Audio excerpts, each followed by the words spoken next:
رانا شمیم بیان حلفی کیس میں 7 جنوری کو فرد جرم عائد ہوگی. آج عدالت میں اہم سماعت ہوئی جس پر اہم عدالتی ریمارک سامنے آئے. اسلام آباد ہائی کورٹ میں رانا شمیم بیان حلفی کیس کی سماعت چیف جسٹس اطہر من اللہ نے کی. دوران سماعت جسٹس اطہر من اللہ نے ریمارک دیے کہ میں بار بار کہتا ہوں اسے توہین عدالت کی کارروائی کے طور پر نہ لیں. ایک بیانیہ بنایا گیا ہے کہ یہ عدالت کمپرومائز ہے.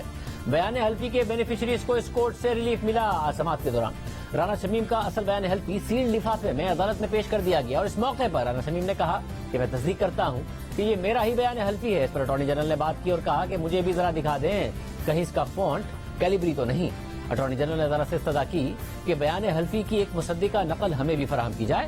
چیف جسٹس اطہر من اللہ نے ریمارک دیے کہ رانا شمیم نے جو جواب داخل کیا اس میں سارا بوجھ انصار عباسی پر ڈال دیا ہے. انہوں نے یہ بھی کہا کہ نوٹری پبلک سے بھی یہ ڈاکیومنٹ لیک ہو سکتا ہے.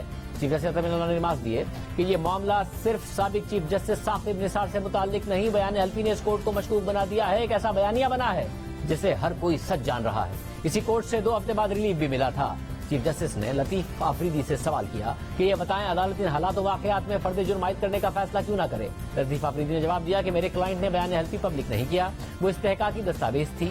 رانا شمیم نے اپنی مرحوم اہلیہ کی خاطر یہ بیان حلفی ریکارڈ کرایا. رانا شمیم نے اس کی تشہیر نہیں کی, پریس یا کسی کو نہیں دیا. انصار عباسی سے بات ہوئی تو پوچھا یہ پرائیویٹ ڈاکیومنٹ آپ کو کیسے مل گیا. لطیف آفریدی نے سوال اٹھایا کہ عمران خان اور فردوس حاجی کیوان کے خلاف بھی توہین عدالت کی کیسز بنے مگر کیا ہوا. اس پر چیف جسٹس اطہر من اللہ نے سوال کیا کہ آپ کے کلائنٹ نے ڈاکیومنٹ لیک ہونے پر پرائیویسی بریچ ہونے کی کارروائی کی. لطیف آفریدی نے جواب میں کہا کہ میری معلومات کے مطابق رانا شمیم نے اس متعلق ابھی تک کوئی ایکشن نہیں لیا. ہمیں تو یہ دیکھنا ہے کہ توہین عدالت بنتی ہے یا نہیں. ایک طرف کورٹ کا دباؤ ہے, اٹارنی جنرل کا بھی دباؤ ہے. چیف جسٹس اطہر من اللہ نے ریمارک دیے کہ بیان حلفی میں جس جج کا نام لکھا ہے وہ تو چھٹیوں پر تھے.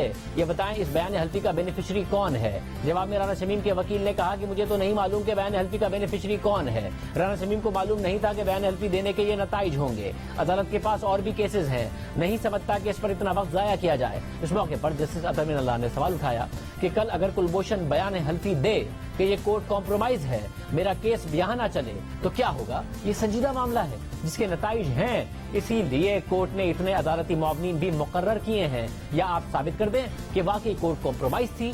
یہ ابتدائی سماعت ہے, آپ دلائل مکمل کریں. جسٹس اطہر من اللہ نے دی نیوز کے ایڈیٹر انویسٹیگیشن سے پوچھا کہ انصار عباسی صاحب آپ کچھ کہیں گے. انصار عباسی نے جواب دیا کہ رانا شمیم سے میری بات اسٹوری شائع ہونے سے پہلے ہوئی. رانا شمیم شاید صحیح طور پر یاد نہیں کر پا رہے اور بھول رہے ہیں. میں نے اپنی اسٹوری میں بھی اس بات کی وضاحت کی ہے. میرے پاس ان کا ٹیکسٹ بھی موجود ہے. اٹارنی جنرل خالد جاوید خان نے دلائل کا آغاز کرتے ہوئے کہا کہ رانا شمیم اس کیس میں توہین عدالت کے مرتکب ہوئے.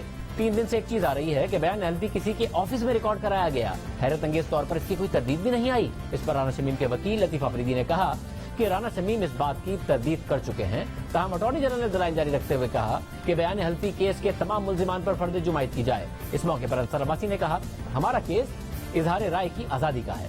عدالتی معاونین کی بھی یہی رائے ہے. عدالت نے کیس میں 7 جنوری کو فرد جرم عائد کرنے کی تاریخ مقرر کی تو رانا شمیم کے وکیل نے استدعا کی کہ آئندہ سماعت پر چارج فریم کرنے سے پہلے 15 منٹ ہمیں سنا جائے. اس پر اٹارنی جنرل نے کہا کہ رانا شمیم مان لیں وہ استعمال ہوئے اور معافی مانگے. اگر رانا شمیم ایسا کریں تو میں بھی کہوں گا کہ کارروائی نہ کریں. اگر یہ معافی نہیں مانگتے تو جلد فرد جرم کی تاریخ مقرر کریں.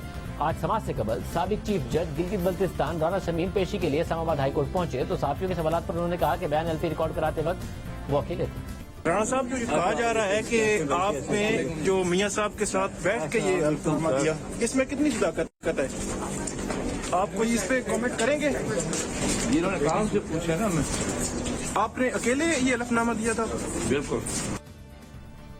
مگر 2 دن پہلے ایک خبر سامنے آئی تھی جس میں دعویٰ کیا گیا تھا کہ رانا شمیم نے لندن میں نواز شریف کی موجودگی میں اپنے بیان حلفی پر دستخط کیے تھے اور اس وقت کمرے میں اور بھی لوگ موجود تھے. اور وفاقی وزیر اطلاعات فواد چودھری نے اس خبر کو شیئر بھی کیا اور شریف خاندان کو سیزیلین مافیا بھی قرار دیا. مگر سوال یہ اٹھا کہ اوتھ کمشنر چارلس گتھری نے تو جیو نیوز سے بات کرتے ہوئے کہا تھا کہ بیان حلفی پر دستخط کے وقت جسٹس رانا شمیم اکیلے تھے.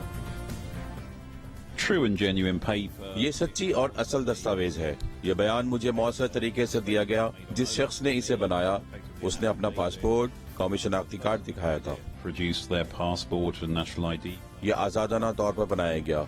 اگر آپ کو اس بات کی تصدیق کے لیے کسی بھی عدالت یا کسی قانونی فورم پر حاضر ہونا پڑے کہ یہ وہ دستاویز ہے جس پر رانا شمیم نے دستخط کیے تھے, کیا آپ اس کی تصدیق کریں گے؟ جی ہاں, بالکل.